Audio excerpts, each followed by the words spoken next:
Официјалните резултати од скоро сите пребројани гласови покажуваат дека левичарската Сириза на поранешниот премиер Алексис Ципрас победи на вчерашните парламентарни избори во Грција.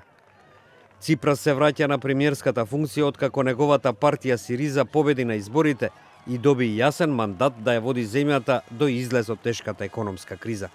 Гласањето покажа дека најотворениот левичарски лидер во Европа останува доминантна политичка фигура и покрај тоа што беше напуштено од најрадикалните негови сопартици, откако се заложи за усвојување на спасувачкиот пакет со еврозоната. Во победничкиот говор на плоштадот во Атина, тој вети нова фаза на стабилност во земјата во која за 6 години имаше 5 парламентарни избори, најавувајќи дека овој пат тој ќе останел цел мандат од 4 години на власт. Досаме μια склири και δύσκολη μάχη.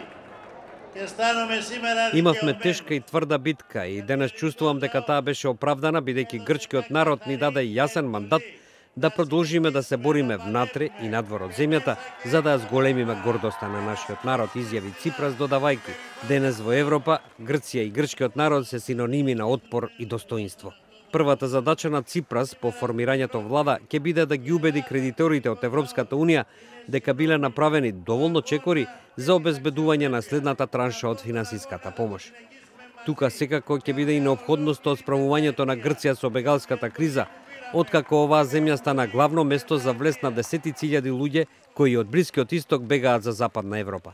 Се очекува Сириза да формира влада со досегашниот нивен партнер, малата десничарска партија Независни Грци.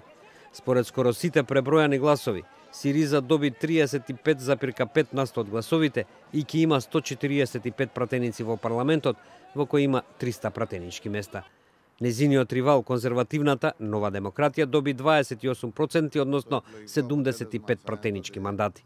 Нова демократија веднаш го призна поразот, а лидерот Вангелис Меи Маракис го повика Алексис Ципрас што побрзо да формира влада. Крајно десничарската Златна Зора е на трето место со нешто над 7% од гласовите и 18 пратеници. Комунистите добија 15 пратенички места.